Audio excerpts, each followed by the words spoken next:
Our panelist today will be Newton Ellens. He comes from our ECAD, our enforcement division. Margaret Seifert, who's from our air division. Mari Gonzalez, I believe is also from our air division. Yana Jinhonek, I hope I pronounced your last name correctly. And Betsy Nightingale. They will be our panelists today. And I'm going to ask them, just to start with a quick question, is for them to please introduce yourselves, give us a little more information about the part of EPA that you work at, and what is your background when it comes to your education experience?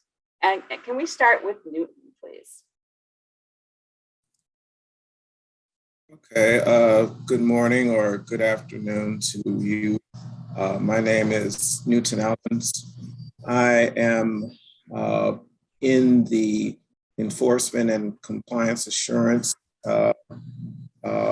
branch here at Region 5 EPA, located here in Chicago.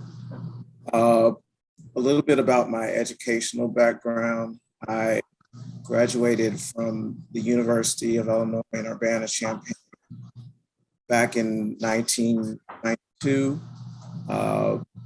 I basically have been working at EPA since graduation. I have been working in air enforcement for about 8 years. I've then switched over to a section that does NEPA review. To give a little background on NEPA, basically that's an environmental review that's done for federally funded projects or projects that have some type of federal nexus. And I was doing that until about 2007. And from 2007 to the present, I've been involved in water enforcement, basically controlling, basically enforcing environmental regulations that apply to dischargers, those that discharge to water bodies. Let's see, Carmen, what else was I supposed to? That's correct. That's great, Newton, for a start. I'm going to go to our other panelists and we'll go back to the other questions in a few minutes. So Margaret, would you please share a little bit about yourself and your background? Sure, thanks.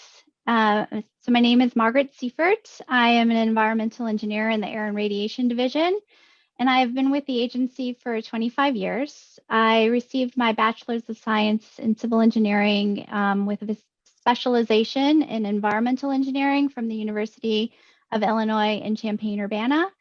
I originally started working in air enforcement when I started and moved to the air toxics and assessment branch and work on many air toxics projects and challenges. Thank you, Margaret.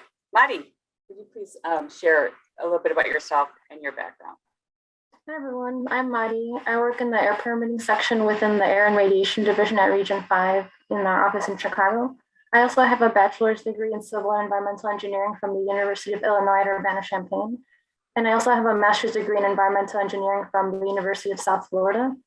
I initially started as an engineering physics major, but one thing that I realized was that I wanted to do work that would have a more direct and immediate impact on people's lives. And that's why I transferred over to environmental engineering.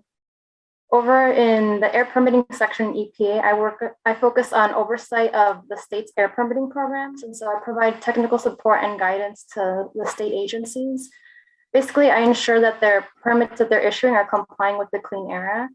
I also write permits for facilities that are located in tribal lands, and then I participate in several work groups in my section. These are related to environmental justice and also other efforts such as trying to get additional monitoring or advanced controls installed at facilities. And I've been at EPA for 3.5 years now. Thanks, Mari. Yana? Hi, everyone. My name is Yana Gonchanek. I am an environmental engineer in the Air and Radiation Division. I work in the Air Toxics and Assessment branch. And I've been here for about 2.5 years. Before coming to the EPA, I worked in the water and wastewater consulting industry. I will also went to UIUC for my bachelor's in civil and environmental engineering, and I received my master's at UC Davis in civil and environmental engineering. And my main role here involves data analytics. I work on air toxics data analysis and also work on projects for our region and the nation. Thanks, Jana. And Betsy. Hey, everybody. My name is Betsy Nightingale. I'm currently an on-scene coordinator in the Superfund division in EPA Region 5.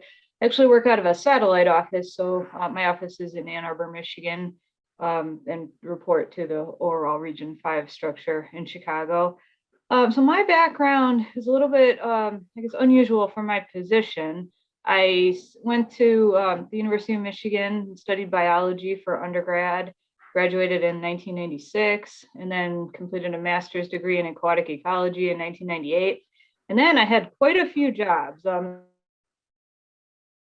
Fisheries surveys, trying to understand, what fish lived where in Indiana, actually running a fish hatchery, basically feeding fish for my first job there. And then I started to help Indiana DNR with addressing sites that have been contaminated and spending money that they recovered in lawsuits for contamination settlements.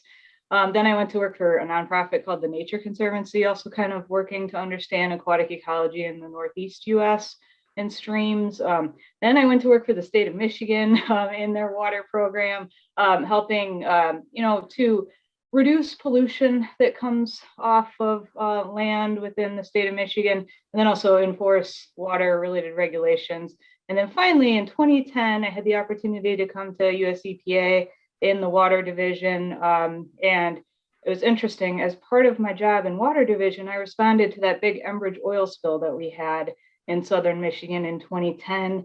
And as a result of that, I got to know the Superfund program, which I wasn't actually very familiar with before. And they asked me if I would think about coming to work in Superfund, and it seemed like a tremendous opportunity. So I came over to the Superfund division from Chicago. I started in Chicago with Water Division and was able to come back to Michigan and be part of Superfund out here. And it's just been a wonderful experience, and highly recommend working within the Superfund division and with EPA in general. Thanks, Betsy. So my next question is, can you share a project or activity that you're working on now? Why don't we go to Jana? Do you have something you'd like to share with us, that a project that you're working on now, to give people an overview of what you do? Sure. One of my biggest projects has been developing an analytics tool for our air toxics monitoring data.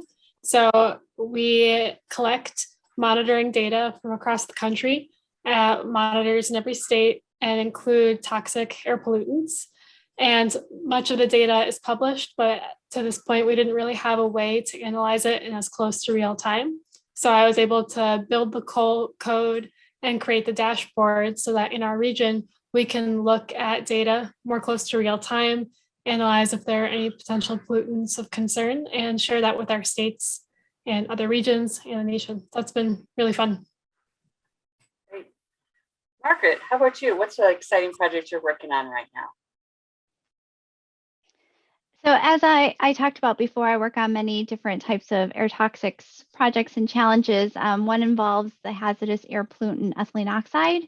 I am the lead engineer scientist from Region 5, and I work closely with many others in Region 5, including permitting, monitoring, enforcement, public affairs, regional council, and the regional administrator's office on finding solutions for ethylene oxide emissions. I also work closely with other regions and headquarters on a national response, and I'm a member of the rulemaking work group that is going to revise the emission standards for commercial sterilizers. A lot going on there. Betsy, how about you? What's something you're working on right now that you can share with our guests here? Sure. So an example, in Superfund, we work on a lot of cleanup sites, and and also participate in a number of work groups and things like that. An example of a cleanup that I worked on recently, and we work on two types in my branch here. Emergency response is one of those types where something happens and it's an emergency, and you need to go out and try try to help resolve it immediately. And then the other type of cleanup we work on is a little bit longer term cleanup where you have a little bit more time to plan the response before you go right out there and gather the appropriate equipment and personnel to address it. So we rotate through an on-call schedule here within my group, and I'm on call 4 or 5 times a year for a week period. The last time I was on call was right before Christmas, and we had a call come in from the city of Detroit saying that there was an apartment building that was experiencing some unusual odors, and they weren't sure what the odors were coming from or whether they were dangerous to it was about a 20-unit apartment building, to the people who were occupying the apartment building. So they were requesting the Superfund Division's assistance to try and understand what these odors were, where they were coming from, and whether it was safe for people to be occupying that building. So I went out to the site along with some contractors, some technical contractors, and tried to just do quite a lot of air monitoring and understand what the odors were, what the levels were that were in the indoor air within the apartment building, where the contamination was coming from, and how it might be moving within the community. And to cut to the end of the story here, the contamination ended up coming from a gasoline release. So a gas station sat right next to that apartment building, and they weren't aware that their underground gas tank had been leaking gasoline into the underground environment. And those vapors were traveling into the air within that apartment building and also into the air within several commercial buildings that were down the block. And so EPA, assisted with determining whether or not the levels were safe for people to occupy those buildings and just understand how that contamination was flowing and how to clean it up. Thanks, Betsy. Newton, how about you? What's the project you're working on now? I guess I can speak generally about enforcement cases. Basically, we evaluate dischargers. Let me turn my video on. We evaluate industries that discharge to water bodies of the United States. They are issued what's called a NPDES permit. These are basically what require, these have environmental requirements, say on concentration for certain pollutants that can be discharged to that water body. So different sources that could discharge to water bodies include, like for cases I've been involved with, like a sugar beet plant. This was in the past, but in Minnesota, there are certain facilities that take sugar beets and they process them and basically turn them into sugar. But in the process, they generate wastewater and they discharge that wastewater to receiving streams. So we have investigated those sources because we have found out that they have been in violation of their NPDES permit. Other sources may include MS4s. Those are municipal, like cities or villages that basically collect stormwater, and they discharge that stormwater that falls throughout the area to a receiving stream or streams. They basically have to make sure that that stormwater isn't contaminated, like for example, with your gasoline or other sources that may contribute stormwater to those streams. What I'm involved with now is basically a pre-treatment. Basically, you have your sewage treatment plant that you have for your cities, major or even small cities have these sewage treatment plants, which basically take your wastewater that you may flush down the toilet, your shower, what have you, and go to your sewage treatment plant. Those treatment plants are designed to treat the sewage which you get from your residences, but they are not designed to treat wastewater from your industries. Those pollution, the type of pollution that you get from your industries have concentrations that can disrupt the sewage treatment plant. So I've been involved with cases to make sure that the sewage treatment plants, which are usually run by the cities, are abiding by the pre-treatment requirements. They have to make sure that the industries that are discharging to them are controlling their discharges. Maybe one interesting incident would be from a place that makes popsicles. They actually had a habit of concentrating the waste dyes that they use that they're not using anymore, and they would just dump it down the toilet, so to speak, into the drain, the sewer drain.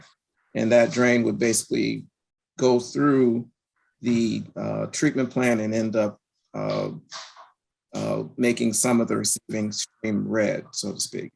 So that's basically one instance where we got involved and had the city sewer company backtrack and find out where the red dye was coming from.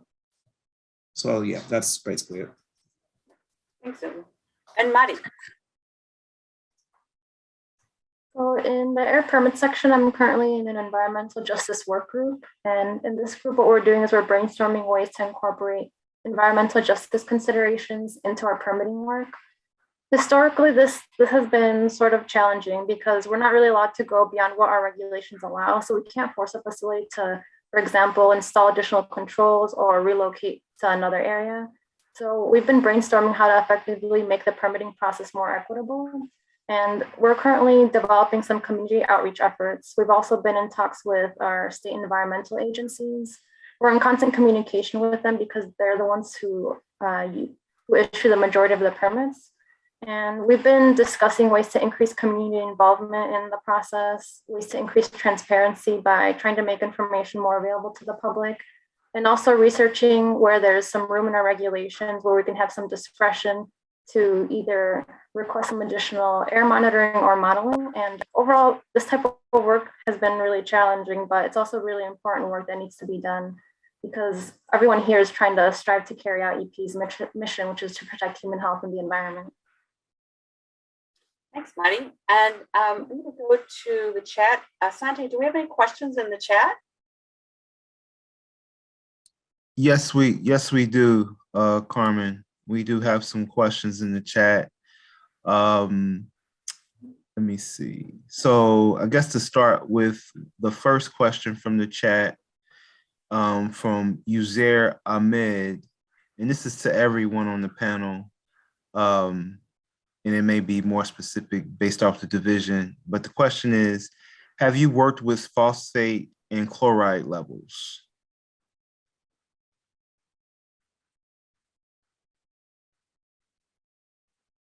Our panel would like to answer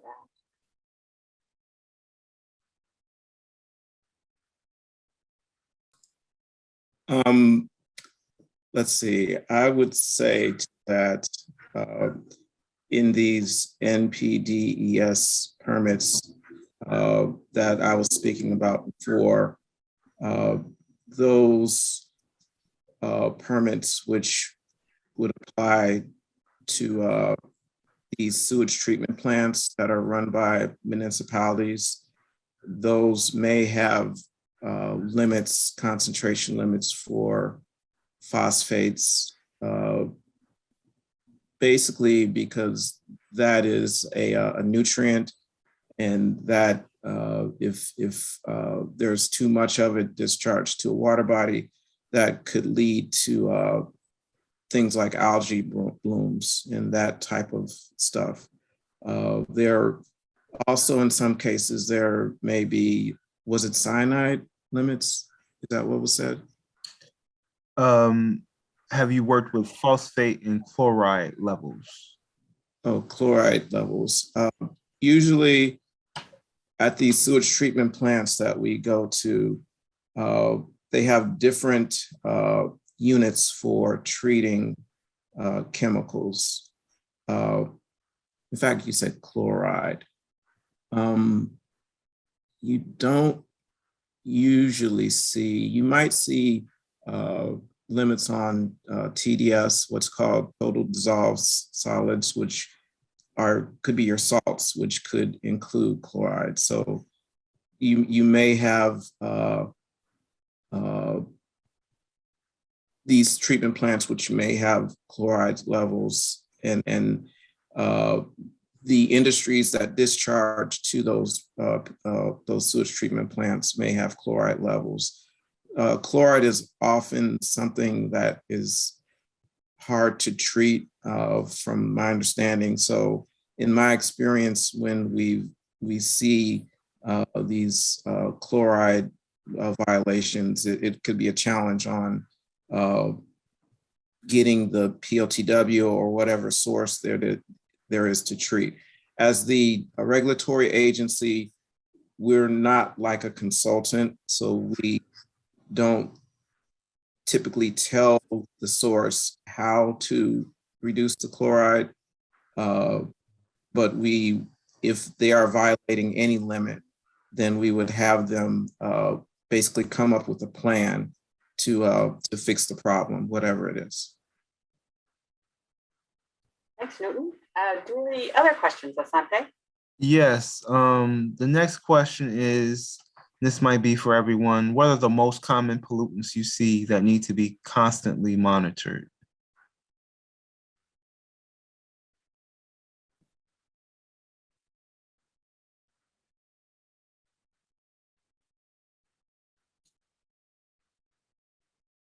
Who would like to tackle that question?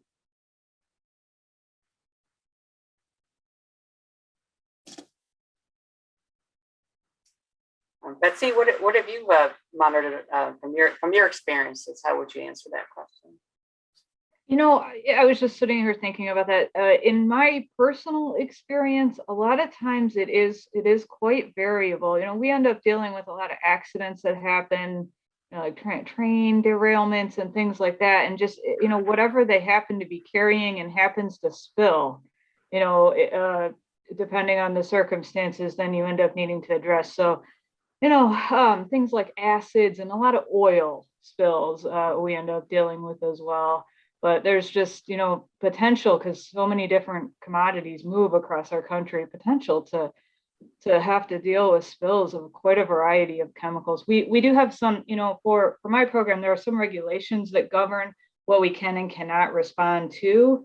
There are some things that are excluded, like, you know, naturally occurring substances, like, you know, or things like manure spills or milk spills. We generally, our regulations require us to focus on the most hazardous, or, you know, more hazardous compounds that may spill, rather than things that may just be organic and not as dangerous to human health or the environment. But so in my personal experience, it's been quite a variety of different chemicals and oils. Thanks, Betsy. Asante, do we have other questions? Yes, we have three other questions. And there's one specifically for Marie. So the next question I will ask is, someone asked, how common is it to move laterally within the department, and why might this be?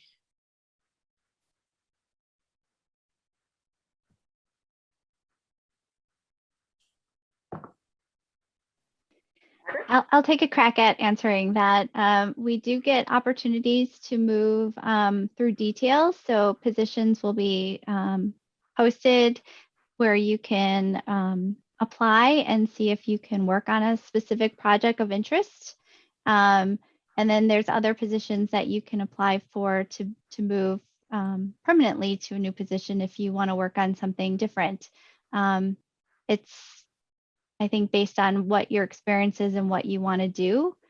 Some people might come in, like when I first started at EPA, I was air enforcement, and you do that for so many years. You see other projects being worked on in the department, and you want to work on something different. And so you can apply for those different positions whenever your interest peaks. Thank you. Someone asked, do you choose working groups based on research or based on interests?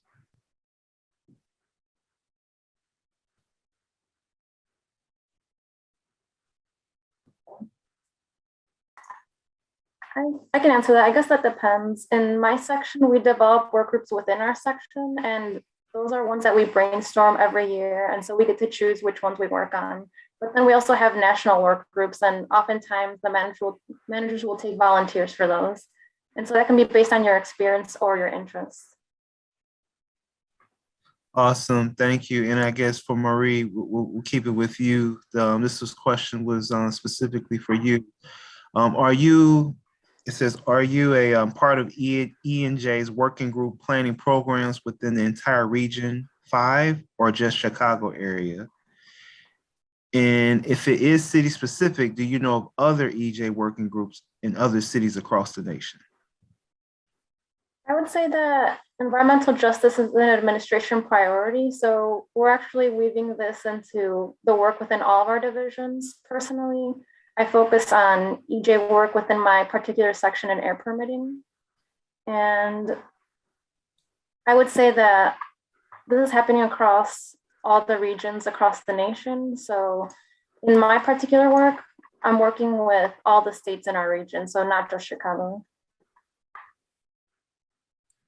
Awesome. And the next question, what sort of challenge, and this is for everyone on the panel, what sort of challenges have you found in trying to incorporate J40 and other environmental justice initiatives to the work your office does within Region 5? And what types of skills do you think scientists need to develop, address these issues in the future? I'll add my 2 cents really quick.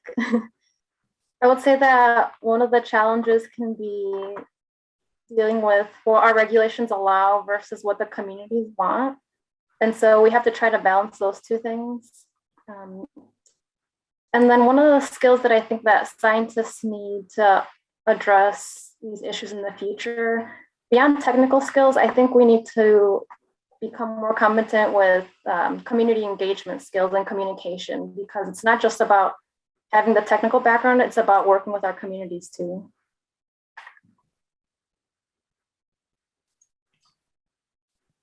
Thank you. Is anyone else interested in answering that question as well? Okay. I would say in general, under this administration, there's been a emphasis placed on environmental justice communities. Basically, we are putting more of a focus, and feel free to correct me if I'm wrong, but I would say that my management has encouraged us to find cases where there may be an impact on EJ communities. Thank you. I guess this is another question, Carmen, for everyone. As an engineer or scientist, what is your favorite aspect of working at EPA?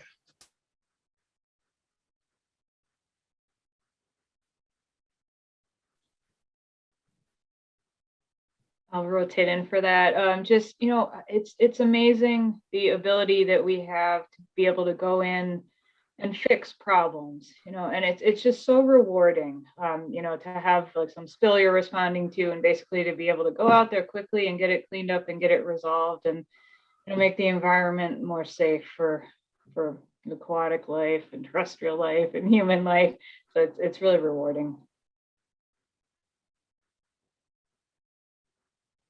I would also add that it's rewarding as well with us being able to influence how the rulemakings are made, and making sure that the emissions are reduced through that rulemaking for the people that live around the facilities. Because we're in the region, we're not exactly close to the sources like a state is, but we have more knowledge and can influence the rulemaking and headquarters.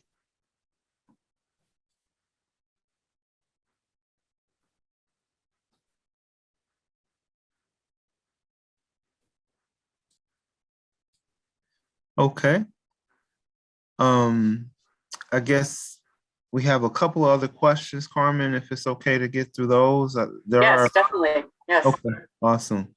The next question for everyone, if you've had experience working at EPA's headquarters versus EPA region, how would you describe the difference? And if you worked at headquarters or at the region, how does the work responsibilities and focus areas different between the two?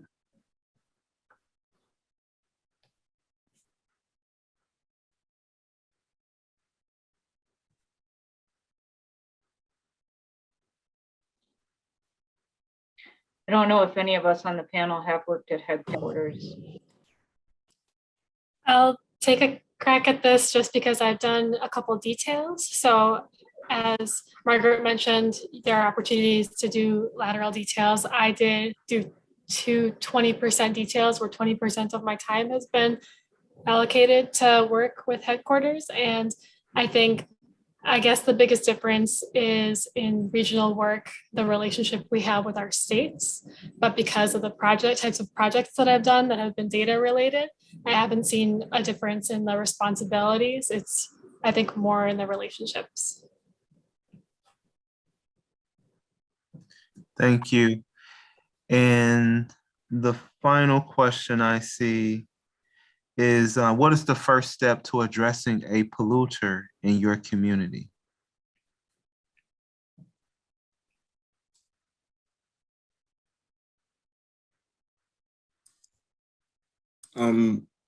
Maybe I'll comment on that one.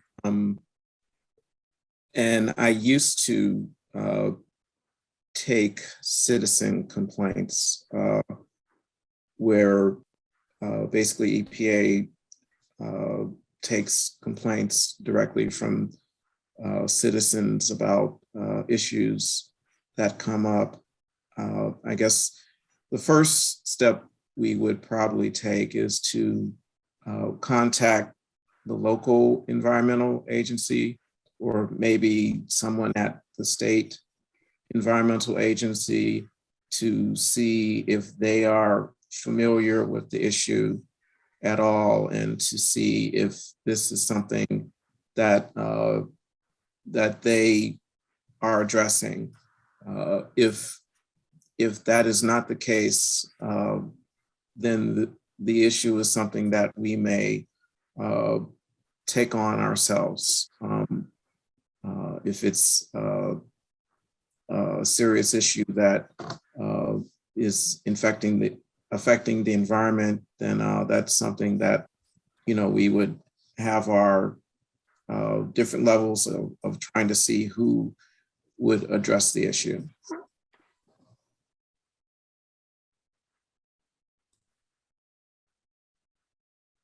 Thank you. And Carmen, that is all the questions I see for right now. Okay, I will go back to a couple questions that we had prepared, and thank you all for those questions, and please keep them coming. For our panelists, in your opinion, which science and engineer courses and skill sets have been the most valuable or relevant to your career? Who would like to tackle that first?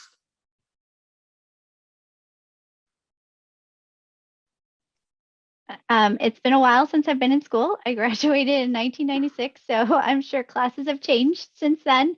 But I do remember that there was a class that I took in my last year. It was an environmental planning class where they included students from the law school, the public policy department, and many other different types of engineers and scientists. And as part of the class, we had to work together on a hypothetical project within a community and play different roles. And I thought that that was the most representative and most related to the work that I've been doing at EPA, because you do have to interact with a different sort of people, you know, regional council here in EPA, the citizen groups, policy groups, politicians. So you do have to have that interaction. And I thought that that was one of the most relevant classes that I had from school. But in terms of maybe skill sets that would be helpful here, you know, writing and public speaking classes, because we do a lot of communication with the public to help explain our work, along with risk communication. Margaret. Anyone else want to add to Margaret's comments? Sure, I will. You know, for me, I think what ended up being the most helpful to me in my career was some of the classes where I was doing the work sort of like I do now, where you're faced with a problem. And in my case, there's a lot of field ecology classes. You have a question, you know, like how many mushrooms live in 1 acre of forest or something. You have a question and you're required to provide the answer. And you have to go through a process of planning how to evaluate that question, collect data on the answers to the question, analyze that data, and then present your findings in some form. And those were the kinds of classes I think that really helped me develop my scientific thinking process, you know, as well as chemistry and data analysis. So learning to analyze data that you've gotten and as Carmen mentioned, you know, project it in ways that people can easily understand, like learning techniques like geographic information systems, mapping, and database management and statistical analysis. Thanks, Betsy. Another question I have is, you know, we've all been have been working here for the agency for a while. So what continuing education and training have you taken, or what other professional organizations do you belong to that really support the work that you're doing here at EPA?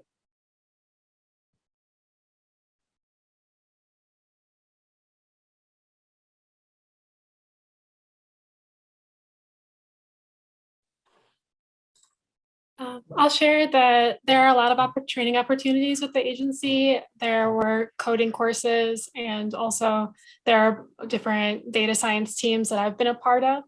Back when I was a student in private industry, I was a part of organizations like American Water Works Association or Water Environment Federation.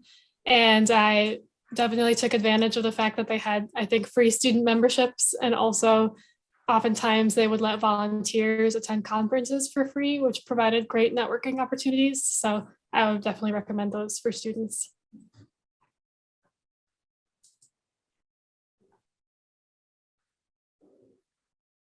Anyone else have ideas or comments? Yeah, I'll just add, I did have the opportunity to take a data visualization course, which was really useful to me because I learned about the different ways to represent and display data, which is something that we're constantly working with here at EPA. Also, I would strongly recommend a GIS course if you have the opportunity to take that, just because I didn't take a course in undergrad, but I have had to learn GIS while I've been here at EPA, just because we have to use maps and present data on maps, and GIS is one of the most powerful ways to do that. So I would recommend GIS courses, also programming courses. As Yana can probably tell you, those have been really useful to her. She developed some of these advanced programming tools to visualize some of our hazardous air pollutants in the region. Thanks, Marty. And I'm going to go to one more of my questions, and then we'll go back to the chat. So when you were studying science or engineering, did you imagine this was the type of career you would have? Would like to answer that.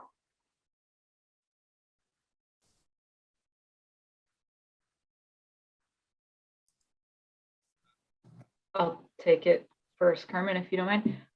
So no, you know, as I kind of mentioned, you know, my background was in aquatic ecology and field ecology, and now I do Superfund cleanups, and I really didn't even know anything about Superfund cleanups at the time I was studying or earlier in my career. And it's amazing the kinds of things that you'll learn over your life and the different opportunities, you know, you may learn about that you may find you really enjoy pursuing. So yeah, and you know, I also did not have a lot of mentors as I was younger. So just highly recommend, trying to learn as much as you can about different career opportunities that might be available and finding mentors who may be able to help you get to that final landing place a little sooner in your career.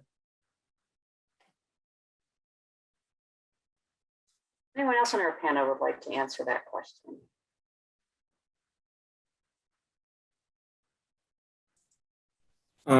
I'll take it. I would say it was not what I envisioned doing when I was in college 30 years ago. But because basically in college, when you're taking engineering classes, you're learning about how to construct things or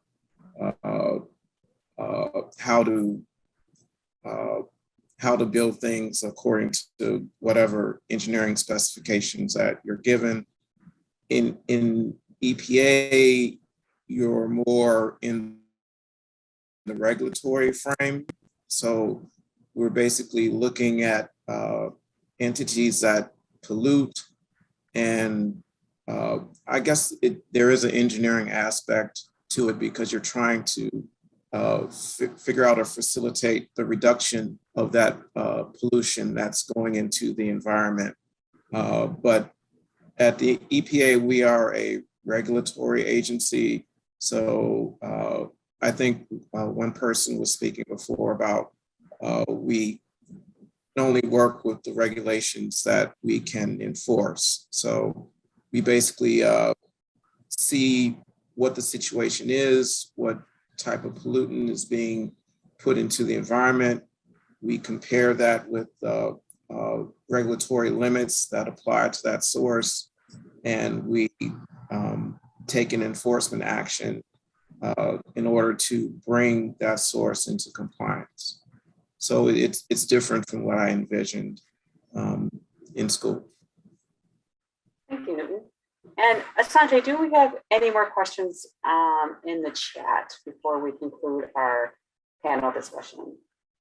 Yes, Carmen, there is one additional question in the chat, and it's a two-part question for all the panelists.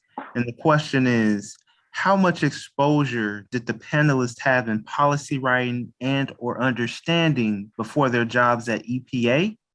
And how difficult was it to make the transition from an academic environment to the government agency?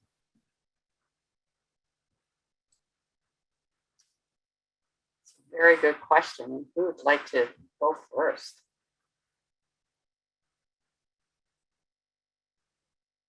I'll take a stab at it. I did not have a lot of exposure to policy writing in college.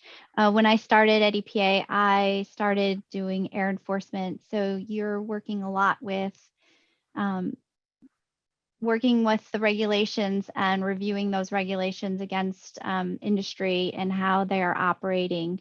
And I would say that that was a great opportunity to transition to my role now, because I had a really good understanding of how those regulations are utilized by our enforcement staff. And with now being a part of a rulemaking work group, I can bring some of that information that I learned while being an enforcement inspector to help write a regulation that would be easily enforced by our inspectors in the region as well as in the states. Thanks, Margaret. Anyone else want to answer that question?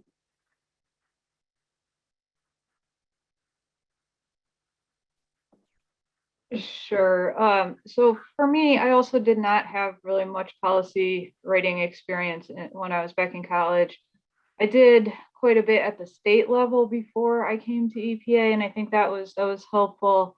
Again, sort of similar to what Margaret said, just working with regulations that had been passed and trying to develop the agency's policies about how we were interpreting those regulations and therefore how we were enforcing those regulations. And I think that was a really helpful experience, and it's carried over to my work at EPA. And we continue to work on those kinds of questions every day. You know, what the regulations say and how we're going to enforce them, and you know what our priorities are for our work. And I will also just mention that we have a tremendous group of folks that are able to help with that, you know, be it staff from headquarters and attorneys and people who have extensive experience in dealing with whatever regulation that you've worked on. So you're not alone out there in trying to answer those questions. Thank you, Betsy. And with that, I'm going to conclude our panel discussion for now. And first of all, I'd like to thank our panelists who agreed to be on our panel. They answered some really excellent questions coming from our students and other attendees. We really appreciate you guys taking the time today to share your experiences with working at EPA Region 5.